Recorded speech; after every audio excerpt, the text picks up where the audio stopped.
If you want to prevent these things from happening to your child, then this video will help with that. That's right, we're diving into the world of those precious tiny little teeth and exactly what you need to keep them healthy from day one. Believe it or not, dental care actually happens before your baby's teeth even erupt. And as a dentist, here are some of the things that I think you should do to ensure your baby's teeth and overall health. Because you see, when you have a newborn, I'm assuming most of you guys probably think the same thing. Hey, my baby doesn't have any teeth. I don't even need to take care of it. Well, that's actually not true. Because it's essential to actually take care of your baby's oral health even from day one. You see, the first thing that you need to do is actually take care of your baby's gums. That's right, I know you're thinking teeth, but what if I told you that those gums harbor bacteria and sugar and gunk and plaque and everything else in between that you need to get off there to protect your baby's oral health? And it's not that hard either. Really, all you gotta do, take a warm cloth, get it all some warm water in there and then wipe your baby's gums away. Just every day, just get in there and just do a little wipe with your fingers. There's actually on Amazon, you can get oral baby wipes. They're actually kind of, it's like baby wipes, but it's for your mouth. Now that being said, I would definitely talk to your pediatric dentist or, your pediatrician or whatever, just to make sure that they approve of those. I wouldn't just go around just accepting any Amazon review from a random person. Definitely get some dental backup here, but there are some baby oral wipes that do the same thing if you don't want to use just a warm washcloth. Now, eventually those tooth are going to start popping through the gums. And don't worry, later in the video, I'm going to show you how to make teething as pain-free as possible for you as those teeth start to come in. But before that, we got to talk about baby bottle caries and baby bottle decay, because it's super, super important and something that you might be doing before those teeth come in that will absolutely wreck them when they do come in. Absolutely never let your baby go to sleep with a baby bottle in their mouth. Only water should be allowed, and even then I probably don't think it's probably a good idea, because if they're sucking on something all night, it could cause actually open bites and problems like that in the future. But that being said, never ever leave your baby alone with milk in its mouth for a long period of time. And also, a little callback, make sure you're wiping those gums off after feeding, just to make sure to get all that plaque and decay off there before they go to bed. Now, once they get off the bottle, we have to go into the next thing, and they're going to start to eat. And when they do eat, you really want to avoid sugary, acidic things. Now, this can be food, drinks, candies, things like that. Obviously, a baby's probably not eating a ton of candy, but one of the biggest things that people don't understand is sugary, acidic drinks. Instead, as they're super young, I would definitely recommend to keep your kids on the water format there, especially as they're super young, because obviously we do have some fluoride in our water to help protect that teeth. Now, if you're anti-fluoride, I get that, it's not a problem. You do you, boo-boo, but I do think that a little bit of mild fluoridation will actually help strengthen those teeth. Now, that being said, if you do have heavy fluoride in your water, like maybe you have well water or you're from a town with high fluoride content in your water, maybe try something else, because you can get what's called fluorosis, which can cause different specks of enamel and just cause the effect of the teeth to look a little bit funky there. You can see fluorosis spots. This is what dental fluorosis looks like. Now, obviously, as far as health concern over the body is, I'm not a medical doctor. You can look at the research studies on fluoride. From what I've seen, it's kind of up in the air whether it's true or not. But that being said, fluorosis of the teeth, even though it looks funky, actually makes your teeth super strong. But even though, probably still, I would probably just stay with mild fluoridation, I think, is your best bet. Don't go too heavy. And if you know you have heavy fluoride, maybe stick with something else like a nanohydroxyapatite toothpaste or something like that. But other than that, what's actually the most common thing around these babies' mouths? Well, it's actually pacifiers or binkies or nookies or whatever you want to call them, and they can cause some problems. And actually, I had no idea about this until earlier this year, but we actually have specific pacifiers for orthodontics, or they're pacifiers to stop the change of the mouth. You see, because those big bulbous pacifiers are really big, they're bulky like this. If you suck on them all the time as a baby, it will actually affect the way your palate forms, and that big bulbous pacifier in your mouth can actually have you to what we call a high palate or a high arch. And these orthodontic pacifiers are very flat, and so what that does is it stops you from feeling like you need to have this sucking motion all the time, and it will stop the effect of that arch actually forming in a bad place. Now, lastly, of all these things before these teeth start popping in, I would say another big thing is just to make sure at your first birthday to go see a dentist. One, this is going to be a great icebreaker for this baby to start understanding dental offices early and get away from that dental anxiety that a lot of people have. And two, obviously, it's just going to ensure that the baby's development is on track and we can make sure that there's nothing crazy going on. Now, that being said, let's test your knowledge with a little quiz. Now, one, I'm going to give you a statement about a kid's oral health, and you're going to tell me whether it's true or false, but beware. Some of these are tricky, and they might actually get you and surprise you what the real answer is. Question 1. As a child, you should start seeing a dentist the second your first tooth erupts. The answer is true. As we've already talked about, it's great to establish that relationship between the dentist and try and start easing them into the dental office to get rid of that dental anxiety. 2, when you're young, sugarless gum is all you need. Just chew that and that will actually clean your teeth perfectly fine. This answer is false. Even though sugarless gum can be good and in some ways can actually help with teeth movement and even can help with some mechanical cleaning of the plaque and calculus, it can't get in between your stuff, and it can actually, if you get the sugary kind, it can stick inside your teeth and cause some cavities. So even though sugarless gum with xylitol can help, it's not a replacement for brushing and flossing. Question 3, using whitening toothpaste on your child is completely safe and normal. That is actually false. You see, whitening toothpaste has different things. You've got hydrogen peroxide, it's got high abrasives, and I would highly recommend not using whitening toothpaste for anybody really young, even before 16 really, because they don't need to whiten their teeth. 1, if they find the wrong one with abrasives in it, it's gonna damage their enamel, and 2, I'm not quite sure what hydrogen peroxide is gonna do in a small child, especially with the little teeth. So I would just don't use the whitening toothpaste, okay? If you wanna use something when your baby's teeth come in, you can use a kid's toothpaste with some fluoride in it, and make sure you just use a very light smear. Just a smear is what they say for babies, and use a little pea size for kids, and then you can use the full amount once you're an adult. Question 4, it is totally normal for my kid to fall asleep with milk or juice in his mouth. False, absolutely false. Oh my gosh. If there's one quiz question here that I want to let you guys know, don't do this. Okay, you guys know, okay? If you leave that food and gunk inside their mouth, it will literally rot and decay their teeth away. This is what milk bottle or baby bottle decay looks like. They're gone, kaput. See you later. Those teeth will never come back. And the 5th one, which could be controversial, is fluoride is harmful to my children's health. Now, obviously, this is a weird one, but overall, the answer is false on this one. I do think light amount of fluoride is perfectly safe for your kid. In fact, I think your drinking water's got fluoride in it, and we talked about just a little smear. I mean, you shouldn't be doing a ton of fluorosis. That being said, if you are somebody who is absolutely against fluoride, I understand it. You can do something like nanohydroxyapatite. You can use some xylitol, things like that to kind of replace that in through a thing. The biggest important is that you're physically brushing off the plaque and you're flossing off that plaque and calculus. All right, now I know that we're getting into what moms here all love to talk about, teething.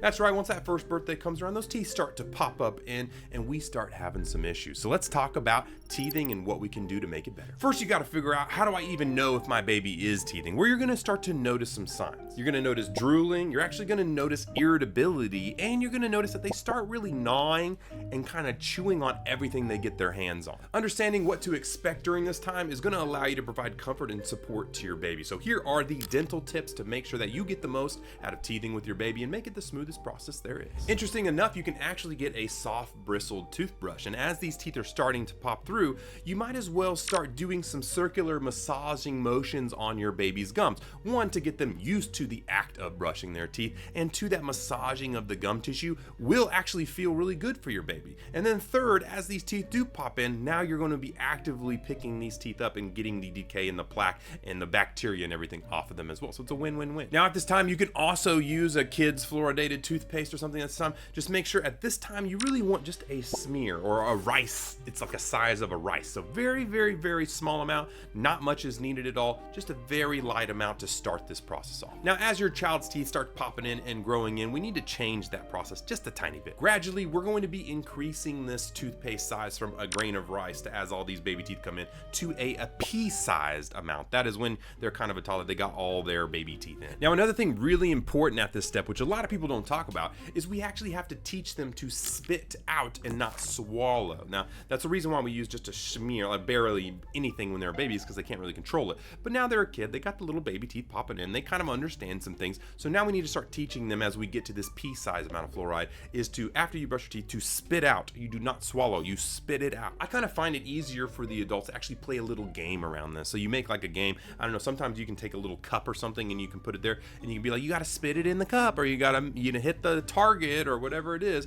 Anything to get them to start understanding that they're playing a little game with you and moving along will actually make it a lot easier. Another adaptation to your brush routine is now, especially as these teeth are in, you can start to do this Bass method or kind of teach them the proper way to brush their teeth, which if you don't know the Bass method, we've talked about it on other videos around, but basically this one is where you just basically angle it down to the gum tissue and you just have them do some circles. Now, I mean, obviously at the start, this kid is not going to have the best hand-eye coordination, so their motor skills are not fine-tuned, so feel free to help them as you can during this stages. Alrighty, now that we've talked about brushing, another thing that we got to talk about is just eating in general, because what goes in the mouth can cause the difference between whether these teeth inside are healthy or not. Obviously, we want to limit sugary snacks and drinks because they will cause bacteria and cavities and stuff like that. And obviously, you want to incorporate things in their diet that are healthy, you know, fruits and vegetables and whole grains and things that, you know, your kid can have at the age that they're at. And the crazy part is, water here is so underrated. A lot of parents, and what we see, there's dehydration in babies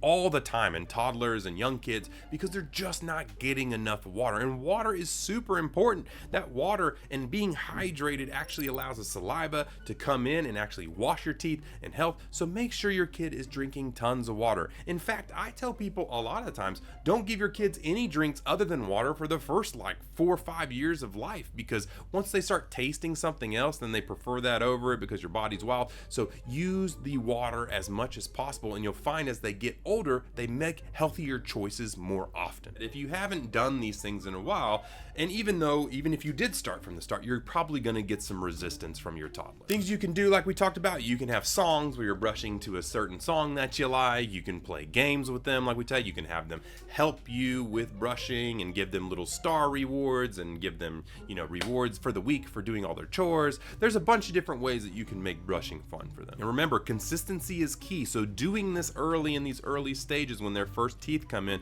is actually going to be super, super important to build that consistency long term. All right, now your child is a toddler and has grown his full set of baby teeth. What's next? Well, now we've got more teeth to worry about, and cavities are still running rampant at this age. Well, the first thing is those sugary foods and drinks, okay? I mean, they're really, really bad. They're really rampant. You see them in kids' cereals and everything else and all this type of things, and well, they still cause cavities no matter what age you are. Another big thing is just the oral routine of brushing and flossing and doing all the things like that. Their parents just didn't do something when they were younger, didn't get them in a consistent routine, and now they just don't care because, well, they're kids. And also, unfortunately, another big thing that we have with parents is that they just kind of think that because they're baby teeth, it's not a big deal. They're just gonna fall out, so just let them rot. Who cares? And lastly is the regular use of fluoride treatment and seeing your dentist at certain times to just check up and make sure that they're okay. Now, outside of the cavity world, we're starting to see some problems with thumb sucking at this age, or just keeping a binky in for too long, things like that.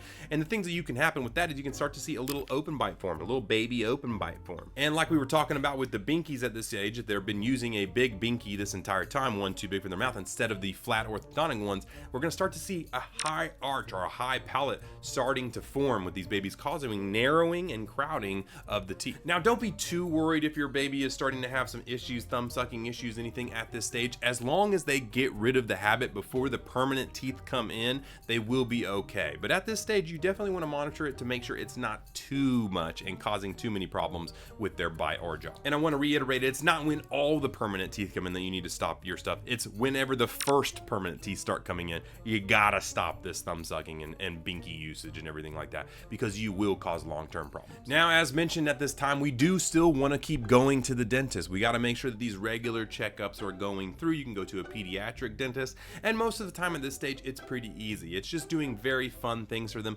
Maybe a light cleaning at this time if they have enough baby teeth, and just making sure they're overall happy and enjoying their time at the dental office, giving them a little treat at the end, things like that. And if they really do have some issues, like maybe unfortunately they do have baby bottle decay, whatever it is, we are doing some silver caps and things like this at this stage, or pulling baby teeth, unfortunately, if we need to. Now, speaking of the fluoride from earlier, at these dental office treatments, sometimes we actually start doing some fluoride foam treatments here, where you're starting to put some fluoride foam on there, just very light varnishes, things like that, to try and protect the baby's teeth. Now, like I said, we understand that baby's teeth are going to fall out, permanent teeth are going to take their place, but we need to protect these for as long as possible, because if you lose teeth early, then that starts causing other problems. Teeth start to shift, they fall over, they cause bite issues, and so we want to keep as many baby teeth as possible. So the last thing we want to do is put your baby in cavity land, okay? All right, now it is time to transition into independent. We are in the 4, 5, 6 range now. They're going to start to understand, like, oh, I can brush my own teeth. And because of this, it's essential to teach your kids how to brush their teeth. Step-by-step processes are great here, and we do want to really teach them at this point that 2 minutes is the optimal amount of time to brush your teeth. So if you have to, get a timer, set it there, let them see 2 minutes, let them know 30 seconds in each quadrant to go down. Now, they may be absolutely terrible at it at this time, so you need to be monitoring them and helping them where they can. It's no longer you doing all the work anymore. They're going to be doing it, and they're going to be terrible at it. So maybe at first I would have you go in and let them have some fun, and start letting them understand, and don't let them get frustrated, and let them have fun with it. And then you can take the brush and you can kind of finish it off a little bit until you feel that they're comfortably taking care of their teeth as good as you want them to. And fun fact, if you didn't know this, because this is really important, and I didn't even find this out till dental school, is you're not supposed to rinse out with water after you brush your teeth. That's right, a lot of people have no idea about this, and it's a really important thing to teach them young so they don't make this issue. Because for my whole life, I was brushing my teeth with fluoride, and then I was rinsing it out with water because I didn't want the stuff on my teeth. Well, unfortunately, that stuff on your teeth is the good stuff. It's what actually causes the anti-cavities. You know, and now that I think about it, it could be the reason why I had so many cavities as a kid. I mean, look, check this out. You can see all these silver fillings I have in my mouth because I had so many cavities as a kid. So if only I knew, hey, maybe you should keep the fluoride on your teeth instead of rinsing it off, maybe I would have been okay. Now, as your kid age and you feel like it develops the motor skills enough to start flossing, I would highly recommend getting some kid-friendly floss picks. And those are the easiest because they can hold on to them. They can start to understand what it means to stick floss between your teeth, and then you can show them how to do it. Now, real quick rundown on how to use floss picks properly. Let me get some of my Something Nice floss picks, obviously the best floss picks in the game. But something that's really important with floss is you don't want to just go in and out. You don't want to just pop them up and down. You actually want to go down, and then you want to push against and wrap around the tooth, go up and down. Then you go in, push across, go up and down, and wrap around. It's almost like a C-shape wrapping around the tooth instead of just going pop in and out. That's the actual proper way to floss using floss picks. All right, let's play a quick game of Mythbusters Dental Fact Edition. Number 1, myth or fact: baby teeth don't matter because they're gonna fall out and the other teeth are gonna replace them. Well, this one is mostly a myth, although there is a little bit of cadence of truth here. No, it is very important. You gotta take care of these baby teeth. If they get decay, cavities, not only can that bacteria and food and gunk and bacteria problems actually go into your bloodstream and start to travel across your body, causing problems which we didn't even get into, but 2, overall, you can lose those teeth too early, causing teeth to shift and not having enough room for your permanent teeth to come in. Also, if you have a really bad infection in your tooth, that infection can travel down the root, needing a root canal and a crown or a stainless steel crown, and that infection, if it gets into the permanent tooth bud, can actually affect the permanent tooth long term. Now, that being said, if you do have a cavity in a tooth though, when the permanent tooth is about to pop in, then technically, yeah, it doesn't matter anymore and you can remove it. But that being said, we don't want to try and get in that situation because there's a lot of ways that it can turn out bad rather than okay. And who wants your kid to have cavities and pain? I mean, you want cavities and pain? No, so why do you want your kid to have it? Number 2, cavities in baby teeth don't affect adult teeth. Well, that's a little unfortunate because I already kind of explained that to you, but that is also a myth because cavities in baby teeth can actually affect those adult teeth. If they get bigger enough and they can actually cause problems in that tooth bud, you can have deformation, you can have actually decay that goes up into the tooth bud, a lot of problems. So please, let's just not do that, okay?